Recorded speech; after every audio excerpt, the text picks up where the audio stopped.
Tiny houses, for some, they're a trend, for others, a movement. But behind these compact homes lies a long and surprising history. A story shaped by necessity, philosophy, creativity, and the search for freedom.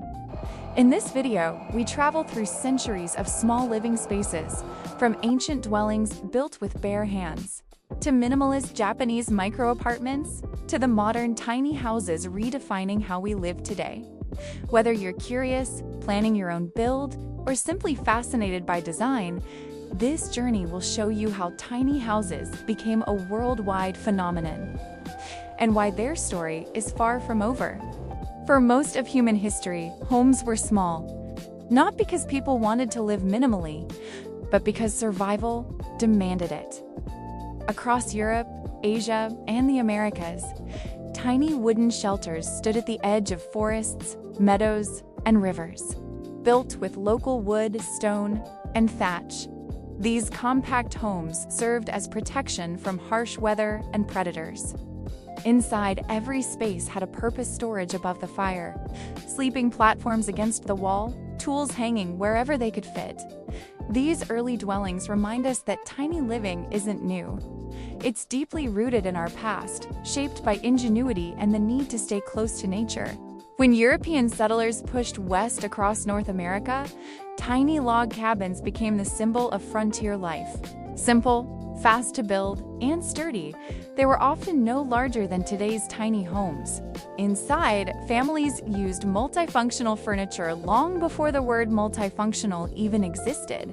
A single room served as kitchen, bedroom, workshop, and living space. These pioneer cabins show how limited space can inspire resourcefulness, and how tiny structures helped build an entire nation. In 1845, writer and philosopher Henry David Thoreau moved into a modest wooden cabin near Walden Pond. His goal wasn't comfort, but clarity. Thoreau believed that living with fewer possessions created space for thought, creativity, and personal freedom. His 2 years in this tiny cabin became the foundation of modern minimalism. Walden wasn't just a place, it was an idea, a reminder that life is richer when we focus on what matters. By the mid-20th century, small living took a new turn: mobility. Families across America and Europe began embracing travel trailers and caravans, painted in pastel colors with rounded shapes. These tiny rolling homes symbolized adventure and optimism after difficult decades. For the first time, people could sleep, cook, and live comfortably while exploring the open road. The tiny lifestyle became not a necessity, but a choice. In Japan, during the 1960s to 1980s, rapid urban growth and limited land pushed architects to rethink living entirely. Micro-apartments appeared: spaces sometimes no larger than 10 square meters, yet packed with smart storage, modular furniture, and efficient layouts.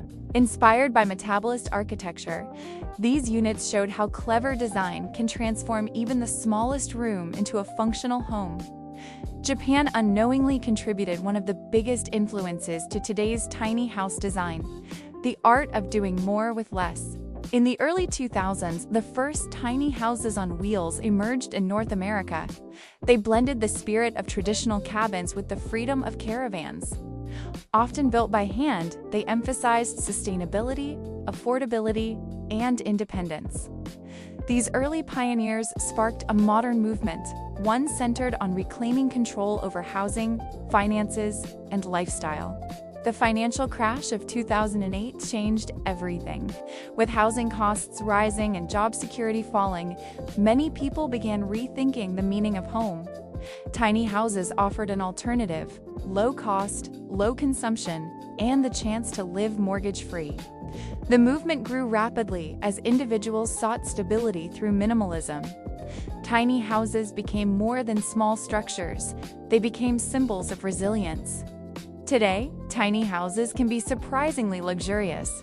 High-end materials, panoramic windows, clever loft designs, and smart home technology create spaces that feel sophisticated despite their size. Architects now treat tiny homes as design challenges, proving that beauty, comfort, and minimalism can coexist.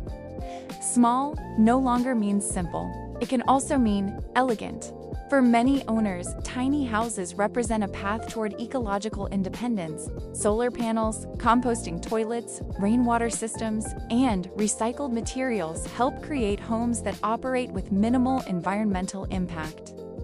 These tiny, sustainable spaces reflect a growing desire to live lighter, closer to nature, and more responsibly.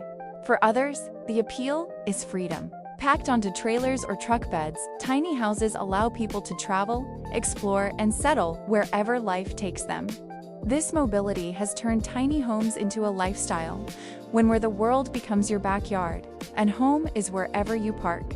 Across the globe, entire villages of tiny houses are emerging.